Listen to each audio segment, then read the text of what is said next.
नमस्कार दोस्तों, मेरे चैनल पर आपका स्वागत है।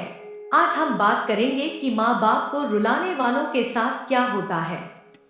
माँ बाप का महत्व किसी भी व्यक्ति के जीवन में अपार होता है। उनके द्वारा दी गई प्रेम, संस्कार और मार्गदर्शन हमारे व्यक्तित्व को नया आकार देते हैं। लेकिन जो लोग अपने माँ बाप को रुलाते हैं, वे न केवल उन्हें दुखी करते हैं, बल्कि अपने जीवन में भी कई तरह की समस्याओं का सामना करते हैं। यहाँ हम इस विषय को गहराई से समझने की कोशिश करेंगे और जानेंगे कि माँ बाप को रुलाने वालों के साथ क्या होता है। अगर आप जानबूझकर उनका दिल दुखाते हैं और रुलाते हैं, तो आपको आपके कर्म का फल आपकी संतान देगी। यदि आप शादी करेंगे तो, और यदि आप सोचते हैं कि अगर मैं शादी नहीं करूंगा तो संतान कहां से आएगी, आप बच जाएंगे, तो आप गलत है। एक बार यदि कर्म कर दिया जाए तो आप कहीं भी छुप लो कर्मों के परिणाम से बच नहीं सकते। अगर आपने शादी नहीं की, संतान नहीं हुई, तो आपको आपके कर्मों का दंड नहीं मिलेगा। यहाँ आप गलत है। भगवान सब देख रहा है, उसे ज्ञात है आपने क्या किया है। वो आपको आपके कर्मों का दंड अवश्य देगा। ऐसा कभी नहीं होगा कि आपने पानी पिया और टॉयलेट नहीं आया। वो आएगा, क्योंकि पानी पीने का कर्म आपने किया है। माँ बाप का महत्व, माँ बाप का प्यार और उनके बलिदान का मूल्य किसी भी रूप में नहीं चुकाया जा सकता। उनका जीवन अपने बच्चों के लिए समर्पित होता है। वे हमारे पहले शिक्षक होते हैं, जो हमें नैतिक मूल्यों, सामाजिक व्यवहार और जीवन के महत्वपूर्ण सबक सिखाते हैं। उनका आशीर्वाद और उनके साथ की गई दुआएं हमारे जीवन को सकारात्मक ऊर्जा से भर देती है।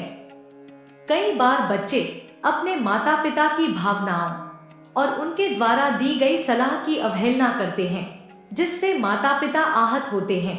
अभद्र व्यवहार और अपशब्दों का प्रयोग भी माता पिता को गहरा दुख पहुंचाता है। माता पिता का अनादर करना, उनकी बातों को नजरअंदाज करना और उनके प्रति असम्मानजनक व्यवहार करना भी उन्हें दुखी कर सकता है। बुरी संगत और बुरी आदतें जैसे नशा करना, झूठ बोलना, चोरी करना आदि भी माता पिता के लिए पीड़ा का कारण बनते हैं। माँ बाप को रुलाने का प्रभाव, माँ बाप को रुलाने का असर केवल उनके जीवन पर नहीं, बल्कि बच्चों के जीवन पर भी पड़ता है। इस प्रभाव को विभिन्न दृष्टिकोण से समझा जा सकता है। माँ बाप को रुलाने से बच्चों के मानसिक स्वास्थ्य पर नकारात्मक प्रभाव पड़ता है। वे अक्सर दोषी महसूस करते हैं, जिससे आत्मग्लानि, अवसाद और तनाव बढ़ सकता है। यह मानसिक संतुलन को बिगड़ जाता है और जीवन में अस्थिरता लाता है। समाज में माँ बाप का अनादर करने वाले बच्चों को आदर की दृष्टि से नहीं देखा जाता। समाज में उनकी छवि खराब होती है और लोग उनसे दूरी बनाते हैं। इससे उनके सामाजिक संबंध कमजोर हो जाते हैं और वे अकेलेपन का शिकार हो सकते हैं। माँ बाप को रुलाने से परिवार के अन्य सदस्य भी प्रभावित होते हैं। भाई बहन और अन्य रिश्तेदारों के साथ संबंधों में दरार आ सकती है। परिवार का माहौल तनावपूर्ण हो जाता है और सुख शांति समाप्त हो जाती है। भारतीय संस्कृति और धर्म के अनुसार माता पिता का अनादर करना पाप माना जाता है। ऐसे लोग अपने कर्मों का दुष्परिणाम भुगतते हैं। उन्हें अपने जीवन में कष्टों का सामना करना पड़ता है और उनकी प्रगति में रुकावटें आती हैं। माँ बाप को सम्मान और आदर देना चाहिए, उनकी भावनाओं का ख्याल रखना और उनके साथ विनम्र व्यवहार करना जरूरी है। समय देना, उनके साथ समय बिताना, उनकी बातों को सुनना और उनके साथ अपनी भावनाएं साझा करना चाहिए। उनकी जरूरत का ध्यान रखना, उनकी देखभाल करना और उनकी समस्याओं का समाधान करने की कोशिश करना चाहिए। प्रेम और स्नेह से भरपूर महसूस कराना चाहिए। छोटी छोटी खुशियों में उन्हें शामिल करना और उनके साथ खुशी के पल बिताना चाहिए।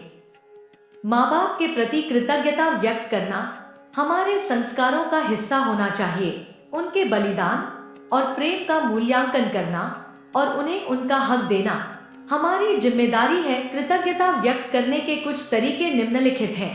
उन्हें धन्यवाद कहना, उनके प्रति आभार प्रकट करना और उनके द्वारा किए गए प्रयासों की सराहना करना चाहिए। उनके लिए अच्छे काम करना, उनकी मदद करना और उनके जीवन को सुखद बनाना चाहिए। उन्हें यह महसूस कराना कि वे हमारे जीवन में कितने महत्वपूर्ण हैं और हम उनके बिना कुछ भी नहीं हैं। माँ बाप को रुलाना एक गंभीर अपराध है जिसका प्रभाव न केवल उनके जीवन पर बल्कि बच्चों के जीवन पर भी पड़ता है। उनके प्रति सम्मान, आदर और कृतज्ञता व्यक्त करना हमारा कर्तव्य है। हमें उनके बलिदान और प्रेम का मूल्य समझना चाहिए और उन्हें उनके जीवन का हक देना चाहिए। माँ बाप का आशीर्वाद और उनकी खुशियाँ हमारे जीवन को सफल और सुखद बनाती हैं। आपको जानकारी अच्छी लगी हो तो वीडियो को लाइक कीजिए, कमेंट बॉक्स में जय श्री राम लिख देना। आपका परिवार हमेशा स्वस्थ रहे, सुखी रहे, संपन्न रहे। जय श्री राम।